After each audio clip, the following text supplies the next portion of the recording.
Hey guys, and welcome back to another episode of Ball IQ Podcast. I'm Tolu, Real Madrid fan. Riding solo today. Nelson had other plans today, but he did ask me to start like this. Beating PSG is not for everybody. Yeah, I didn't like saying that as much as you did, but this is, I'm recording this right after PSG just beat Spurs in the most Spursy way in the UEFA Super Cup to be Super Cup champions for the first time. Um, and it will be the first IQ deep dive that I'll be doing or I'll have done since the final of the Club World Cup. So excited to have that back on the show. So something to look forward to. So the full show is back essentially. So I'll do the recap, do the deep dive, IQ Player of the Week, IQ Goal of the Week, and upcoming fixtures because Spain, England, and France have their league starting this weekend. So lots of football to watch this weekend. I'm sure you're as excited as I am. So let's get the show started. Just to start, obviously, as I mentioned, PSG being Spurs to win this UEFA Super Cup. I'll talk more on that later. But this past weekend, Liverpool played Crystal Palace for the FA Community Shield in England, and Liverpool lost on PKs. The streets are saying that's another abysmal final by Salah.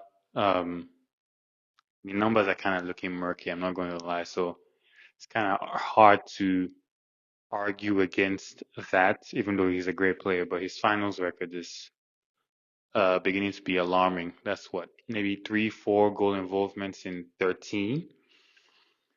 Yeah, that's not good, especially for a player of that caliber and for a player that has what I think a pretty strong mentality, mental strength. So you would expect somebody like that to have better numbers in finals than that. But congratulations to Crystal Palace. No surprises there in terms of how they approached that game. They played, five, two, three essentially.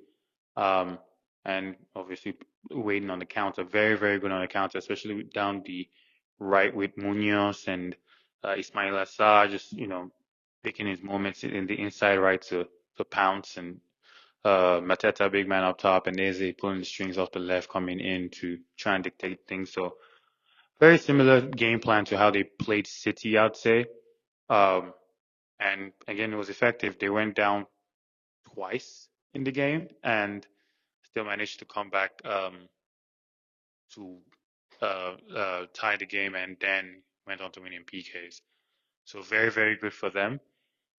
Again, streets are also saying Glasner and Arteta have the same uh, trophy cabinet. And again, I'm just Arsenal fans. I'm just repeating what I heard on the streets. It's not me.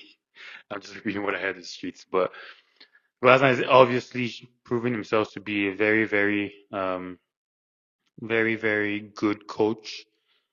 Buying of the players is there. Um, they have a strong identity of what they want to do. The the application of what they want to do is essentially what Amorim is trying to do for United, and it'll be interesting to see how effective that is this season. So for United, but back to the game. From a Liverpool perspective, Ekitike looked very good. Um, he looked he in every phase of the game or every phase of his game in terms of dropping into link, running through the channels, being a menace, holding the ball up. I thought he checked every box. The only thing um, waiting to like we're all waiting to see is to what quality does he check those boxes? Is it like at a world class level or a very very good level or whatever it is would see. But there's definitely a player there. He can play off the left. He can play up top, depending on the Isak debacle. He can play. He's very very useful there for sure. And Frimpong also looks strong. I like the relationship he had with Salah on the right, where sometimes Salah, actually most times I would say Salah was inverting to give Frimpong the wing. Um, and then the other times it was vice versa.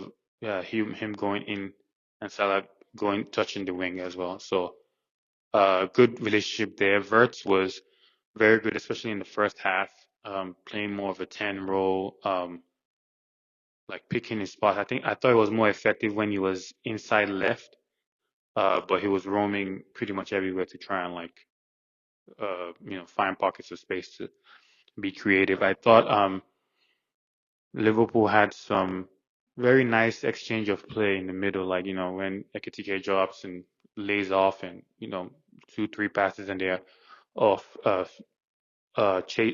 with the ball towards Crystal Palace last line of defense. So that happened a couple times. I'm sure that will improve as the season goes. Um, Surprised to see. I think they used more of Frimpong's um, verticality more than Kirkesh. Um, so I was, surprised to see that. I think maybe when Gravenberch comes back, they can push both of them forward and have Gravenberch kind of sit. But actually, to be fair, most top teams don't push both their fullbacks forward as much anymore at the same time. Usually, one goes way more than the other. So more to come. We'll see. We'll see what it looks like. But congratulations to Crystal Palace. Lots and lots of news and transfer news as well. Big injuries as well. I need to start with Colwell because Nelson almost lost his mind when Colwell when the news about Colwell's injury came. So now they look like they definitely need like a Gehi or somebody to come into through the doors because now they look light in the back. And so I feel so bad for Colwell. Same with Madison. um, World Cup coming up, start a season to have injuries like that. It's, you know, sad. Uh, Chalobah also got hurt for Chelsea. I don't know the severity of that injury. But Isco also had a fracture as well for Betis. So, uh, thoughts and prayers to those players, speedy recovery. So hopefully we see them on the field very, very soon. Um, There was news as well about Villarreal, Barcelona, La Liga game being played in Miami this season. My club, Real Madrid, already come out to, you know, show their displeasure of the decision. And I agree. I think it doesn't make any sense. I mean, they're trying to make money, of course, because all the money is in England right now. And the money in England is starting to show on the field, especially in European competitions. But playing an official La Liga game that I think it's supposedly a home game for Villarreal, but they'll be playing in Miami doesn't make any sense to me. You can tell me what you guys think, but it doesn't make any sense to me. I don't know why they're doing that. I know why they're doing that, but it doesn't make any sense to me. It's just maybe I'm just being pedantic. Maybe I'm just too congruent for that. But playing it, this is not the NFL. This is football. So um, let me know what you guys think about that. Fenerbahce, I know we spoke about them briefly last episode.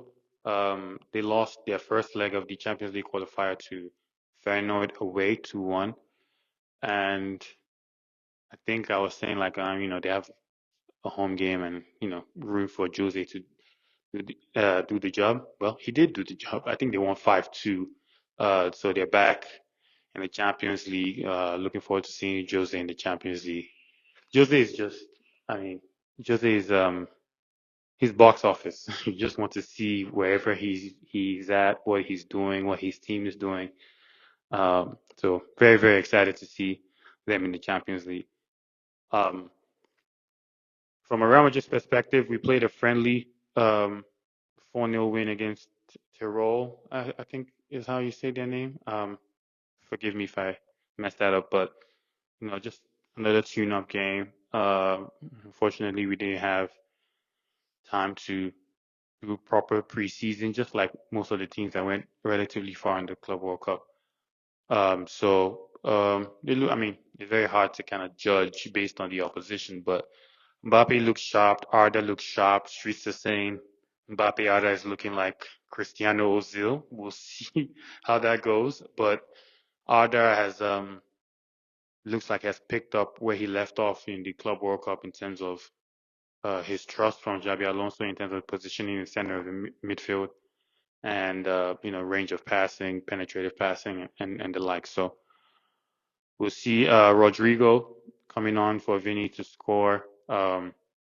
Release day, will he go? There's talks about City interested since Grealish went to Everton.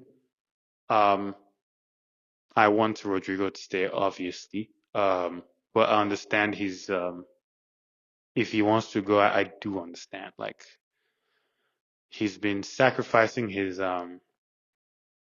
best position for the team for years now, and usually when something is not going right and a tweak needs to be made, he usually is the fall guy. I think he's better than that. I think he does deserve a swing at like first team football in his favorite position, which is off the left. So I don't know. We'll see how that goes. Vinny's form is uh, disturbing. I think I maintain this opinion that when Mbappe is on the field with Vinny, Vinny just turns to a different player for the worse. I don't know whether he's just overthinking it because of Mbappe is there looking for. He's not as aggressive. He doesn't take people on as much. Um, I don't know. I hope he figures it out because obviously he's Vinicius. He's up there with the best. So on his day. So hopefully he can find his game with this new megastar in Mbappe, and he can find his game and be more effective for Real Madrid. Um, they started well last season, which is kind of strange because last season, in the beginning, first half of last season, Vinicius was carrying Real Madrid um, with Mbappe in the team. So I don't know why um, Mbappe started going like that and Vinny started dropping. It's very, very strange. People are even saying maybe sell Vinicius and keep Rodrigo. I can't say that I blame them, but no, no, no, I don't think so. Personally, I may be wrong, but personally, I don't think so. So, Real Madrid play their first game next Tuesday, on the 19th. So, personally, obviously, I'm looking forward to that. Um, Donnarumma leaves PSG. PSG already signed a Chevalier, I think his name is. He was the goalkeeper of the season for Ligue 1 last season. He played today in the Super Cup. Had some good moments, had some not so good moments. So, but I don't know much about his game, but supposedly a very good keeper. I mean, keeper of the season. So he must have some pedigree about him. But Donnarumma is looking like he's going to the Premier League. Streets are saying City. I've even heard United shouts. That will shock me. But we'll see where it lands. He's obviously a top keeper. Still relatively young. So he definitely has a lot more to offer, and it'll be interesting to see where he lands. Um, Barcelona is still playing financial gymnastics to register their players. Inigo Martinez left. It terminated his contract. He's gone to Saudi. At first, I thought that was a little interesting and convenient, but hey, he's 33, 34. I think he had a gentleman's agreement with the club that if I think he rejected Saudi last year and had a gentleman's agreement with the club that if they came back with a good offer, they don't stand in his way. And apparently, that's what they're saying happened. It is convenient though. And also on Barcelona, what's his name? Ter Stegen finally gave his consent to Barcelona to send his medical report to La Liga, so he will be officially out for 4 months, so they can register Juan Garcia again. It's just I'm not a Barcelona. I mean, I'm the opposite of a Barcelona fan, but it's just disappointing a club of that ilk to be doing this every season almost. I don't know. It's just very, very, very disappointing. Um, because now they're just trying to get the season started, then they'll have to do this pretty much the same thing in January when Ter Stegen comes back, who has to leave out the squad to, create that slot? Maybe injuries happen. I don't know. It's just a mess over there. But again, I think at the end of the day they'll have, the Rashfords and the Rooneys and the Juan Garcia's already registered, but um and Gerard Martin, they'll have all those guys registered. They'll find a way, I'm sure. It's just disappointing to see how they're finding that way. Um, I spoke on Liverpool earlier about whether Isak goes or not. Isak is basically throwing a tantrum. A tantrum. Um, I'm hearing that he's putting his house for sale, saying he will never play for Newcastle again. And this is somebody that has 3 years left on his contract. I don't know what's going on. I mean, I'm all for like player power because sometimes the club can do you dirty. So I understand player power, but you have a contract and I mean, I don't know. It's not a good look. I mean, but again, this is what goes on these days, I guess, but it's really not a good look. If you're running down your contract, to leave on a free, like a Trent, like a Mbappe, like a Rudiger, like an Alaba, I understand, but when you have like 3 years left on your contract and you're just, you know, trying to force a move, I don't know how I feel about that. That's kind of insulting to me. If I was a Newcastle player, a teammate, fan, member of staff, it's like, come on, man. But and also it would drive his price down as well because everybody knows that Newcastle they're trying to sell, I think, or if they wanted to sell, I mean, he just drives the price down. So we'll see what happens there. I think he will get his wish, is my suspicion. But it's not a good look. I don't like this in the game personally. You can let me know what you think, but personally, I don't like this in the game. So we'll see. I did read that Liverpool have identified Bakula from PSG. Bradley Bakula as an alternative if Isak doesn't come. So at least they have contingency plans there. Um, Moving on, Garnacho has agreed personal terms with Chelsea, so I think Chelsea and United probably will come to an agreement pretty soon, and Chelsea will have their player. I think Garnacho would do well there based on his player profile, his attributes, and how Chelsea like to play. He's a very direct player. He can shoot with his left. Shoot with his right. Decent with his left. Aggressive. Um, and I'm sure he's looking forward to a new environment, maybe a less toxic environment like United was for him. And I mean, if you go by most players that leave United, they go elsewhere and pretty much perform, and that's been a theme for a while now. So um, again, I personally think that deal will go through pretty soon. So we'll see. Um, Back to Newcastle really quick. They have identified Samu Agawa from Porto as a possible replacement if Isak leaves. Um, Samu is a big number nine. He's fast, he's strong. Uh, he knows where the back of the net is. I think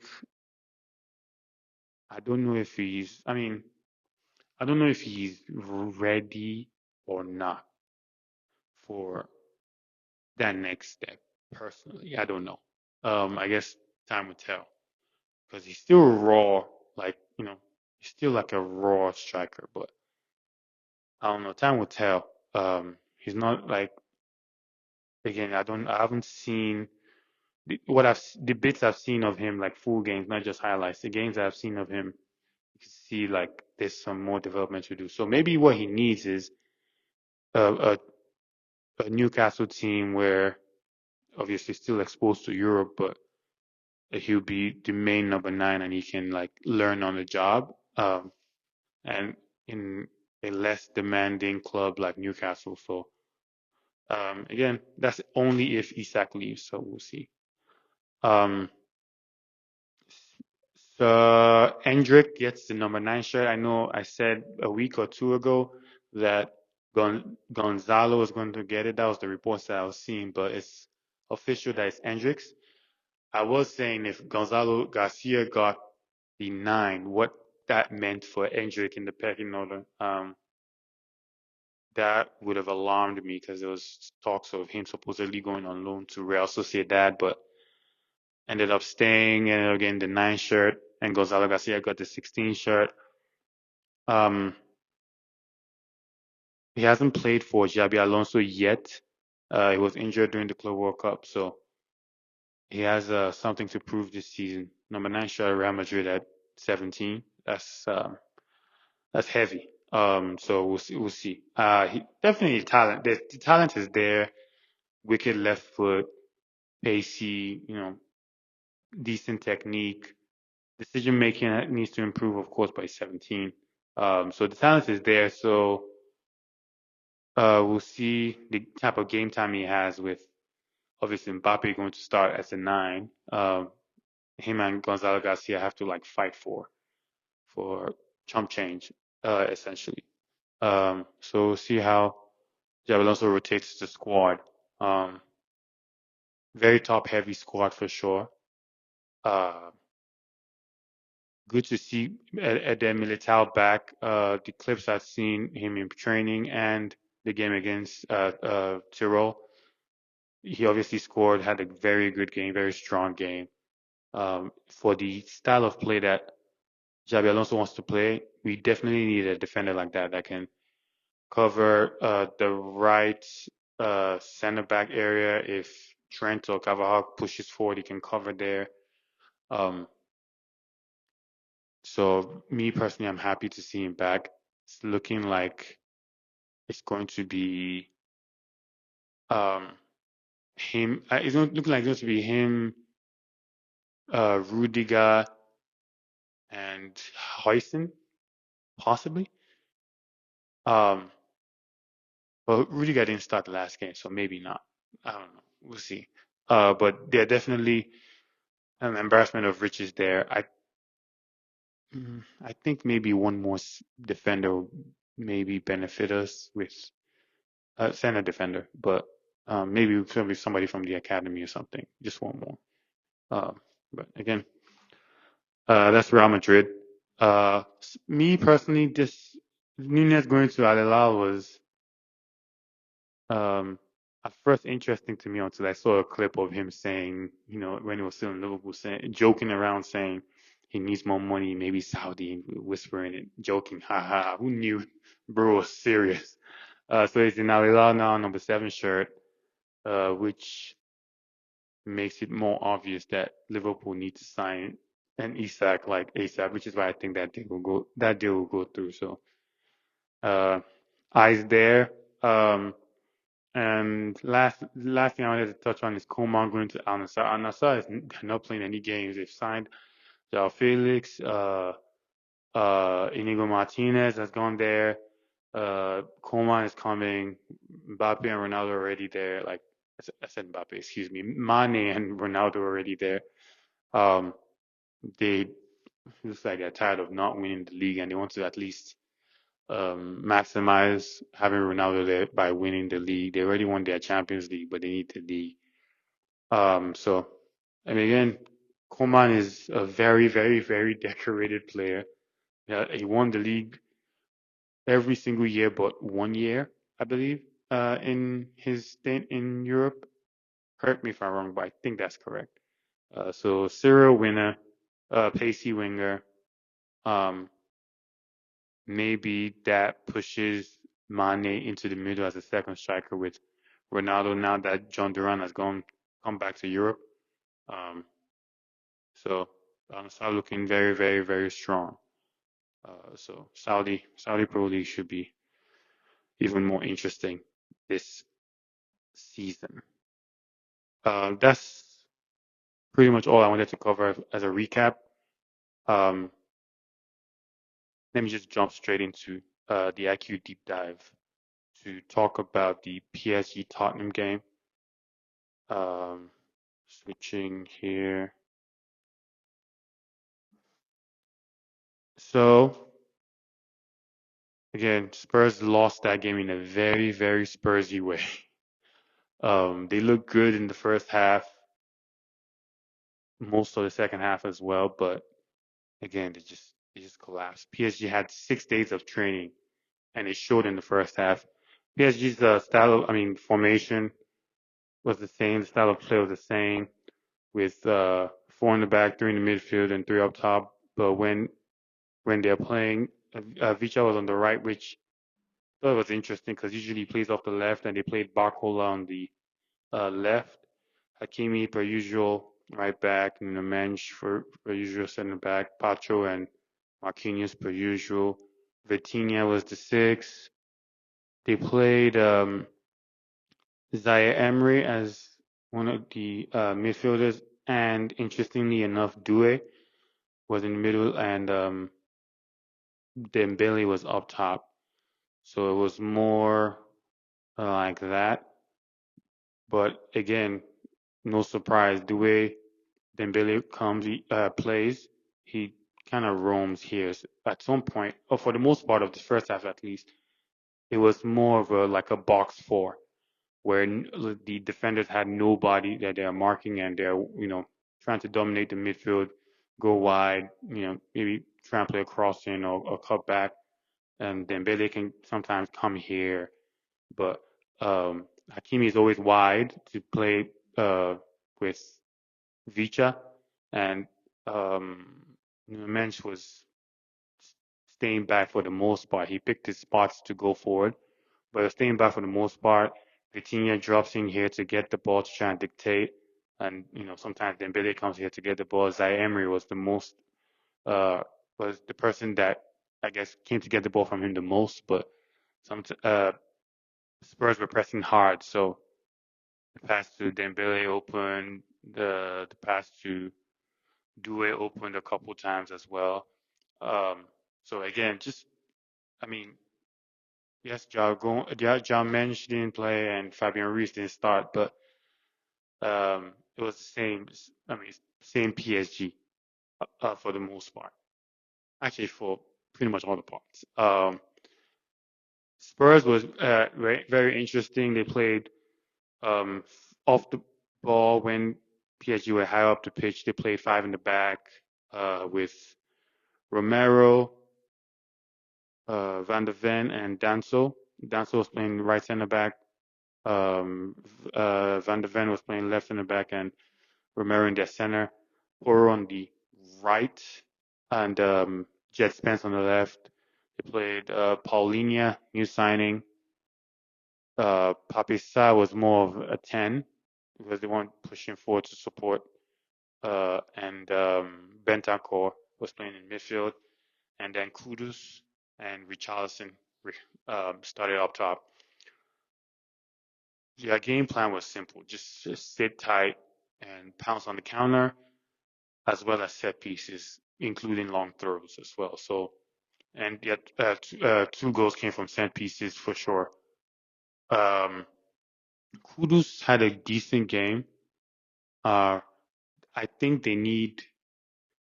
I mean, Dominic Solanke is back fit. He came on. I don't know if Richarlison and Solanke are the like eh, are enough for where Spurs are trying to go. They're playing Champions League. They're playing a lot of competitions. They'll need a lot of goals from their strikers. Kudus can. I mean, I think he didn't have a good goal scoring season last season, but he has some goals in it. I think he would score a fair share of goals. But I think they need a bags man for real. But they're very disciplined for the most part. They're very, very strong. I think we mentioned it a couple episodes that they would definitely not finish, but 17th or 16th or whatever. They looked well coached. They looked fit. They exposed PSG's lack of training. They exposed PSG's rustiness, I should say, for the most part. Um, and also when PSG were playing off goal kicks, they pressed high. And another thing, one thing I noticed was, and most teams are starting to do this, where in Spurs' case, Poro pushes up and uh, Papisa pushes up to help with the press. Then Danso slides to the right back, and then it turns into a back four when they're when they're with the ball and when they're pressing high. It turns into a back, like a almost like a 4-4-2 uh, type situation, or sometimes a you know, whatever this is, 4-3-3. But Poro was very just like how um, Malo Gusto was playing in the Club World Cup final, where just bombing up and down the field. The whole right wing is there. So and again, like I said, most top teams are doing that now. Real Madrid tried to do that as well for in the Club World Cup. United tried to do that pretty much all season last season. The problem is United don't have the legs in the midfield to cover the midfield accurately, and they don't really dominate games like all these top teams do. But most teams try and do this, where they start, especially Italian teams as well, where they start with the wing backs and think Inter with Dumfries and the like. So, but without the ball, it's a solid back five, a three, and a two, and a very very low block. For PSG, I thought that the game changed when obviously Fabian Ruiz came in for Vicha Kvaratskhelia, and Mbaye, I think how you say his name, also came in. So their wingers of Vicha and Barcola switched to Mbaye and Due for a bit. Then Kangan Lee came in, and then Gonzalo Ramos came in, and that pushed Dembele up to the right, Mbaye on the left, Gonzalo Ramos up top, then Fabian Ruiz and Kangan Lee. Now this is where the game changed. Granted, Spurs were also sitting back trying to defend a two-goal lead, but Fabian Ruiz and Kangan Lee's quality, they just look sharper on the ball, off the ball. A couple times where I think there was a goal that Barcola scored before he came off that uh, Fabian Ruiz was offside on, and so it was influential there. There was another chance where he came like from here, the typical PSG run to get a ball from, I believe it was Hakimi, if I'm not mistaken, and tried to like square a ball back to Dembele that missed. But when Gonzalo Ramos came in the game, they now had a target to find. So Kang Lee here, um, Fabian Ruiz there, Dembele on the right, Kimi supporting, and Mbaye on the left um, with Nemench supporting. Um, the reason why I thought that was more effective was they obviously needed a plan B, and which is why there's talks of Gonzalo Ramos possibly going to AC Milan. I think they need to keep him, and if he leaves, they need a striker because that game was a great example of why you should have a plan B. Plan A is not working. Dembele, you know, was he can play multiple positions, right? Off the left, in the middle, off the right. They try. I mean, when he was doing the false nine thing, I mean, he had some nice touches on the ball. Nutmeg here. but he wasn't really causing trouble. Now, when he came on the left and they had a striker, that's when the magic started happening. Um, Kangeli scored a beautiful shot of somewhere around like outside the box on PSG's left hand side after outside the box, great goal. Um, but all of that action came because they had an attacker to find or to look for in the box. Um, and obviously for the second goal, you know, Dembele again whips the ball in for Gonzalo Ramos to go in. And even before that game, that goal went in because of how Spurs were sitting back. You could see, like, I don't think Spurs had the ball for like more than 5 seconds.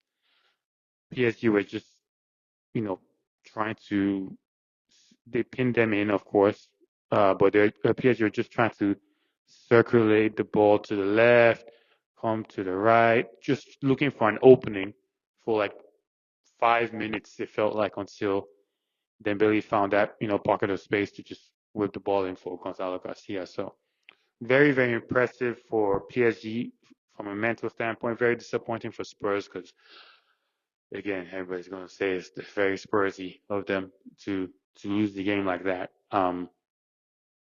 But congratulations to PSG. That was, I mean, again, I think I said it when Nigeria won the WAFCON, coming back from 2-0 down to beat Morocco in the final. Being 2-0 down in the final and still pulling off a win is very, very impressive. Now, doing that without a preseason and just 6 games of training is even more impressive. So I'm sure PSG, they're buzzing. They're feeling like maybe now they are mainstays as European giants. Dembele with another assist. So his Ballon d'Or shouts are getting stronger and stronger.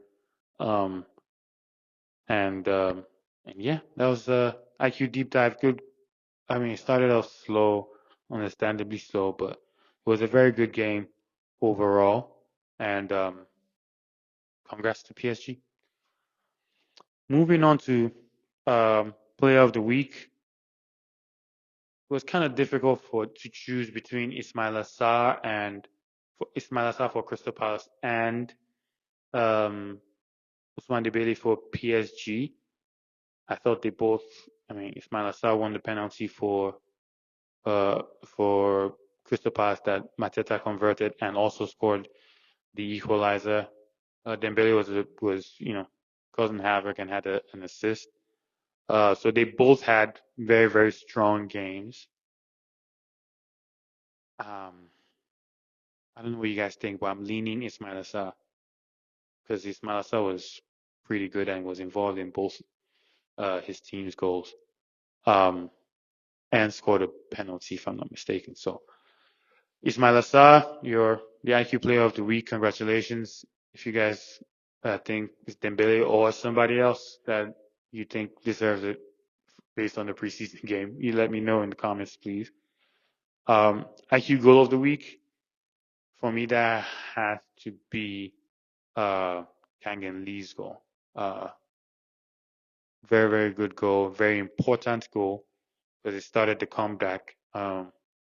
Technically difficult outside the box shot with his left foot from the left, so and shooting it to his opposite bottom angle from outside is very difficult to do. So that's my IQ goal of the week. Again, if you think rather, there's another goal that deserves the IQ finish of the week, please let me know in the comments. Please let me know. I'm willing to argue. And for upcoming fixtures, like I said, La Liga is back, Prem's back, Ligue 1 is back. Obviously, I'm focused on Madrid next Tuesday, but the game that everybody wants to see is United Arsenal. Everybody wants to see, Gyökeres Sesko, because both those teams were after both those players at some point, if I'm not mistaken. So, but Sesko hasn't really.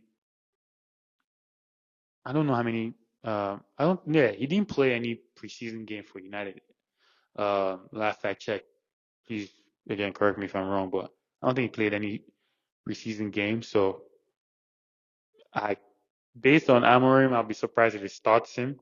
Um, I'll be very surprised if he did that, but it'll be a good game. Amorim finally has his preseason. They started off. I mean, I think the first game was against Leeds. They didn't look that impressive to me against Leeds, but I think they got a little better as Mbuemo came into the fold as well. Um, so it's going to be a big game. Probably going to be the game that will be the iCube deep dive next week. So looking forward to watching it. Nelson should be back next week. We're actually watching the game together, so he'll be back. Speaking of Nelson, I know he's going to be watching Chelsea Crystal Palace. Again, Crystal Palace coming off um, a win in the Community Shield, coming off a trophy. So I'm sure they have a lot of self-belief. They look like they're uh, that's if they keep Eze and Gay in the squad, because I don't.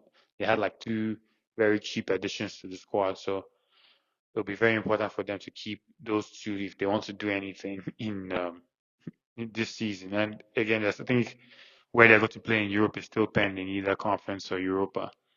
But I'm sure Nelson will be interested in that game. But yeah, so again, football is back. I'm sure everybody's happy. I'm very, very happy. And yeah, thanks for sticking with us. Thanks for sticking with me today. Please like, comment, share, subscribe, follow us on Instagram, on Facebook, on where else am I? X, uh, and Threads as well. I'll put all the ads in the description of this episode. Well, I appreciate you for watching. Thank you, and see you guys next week. Peace.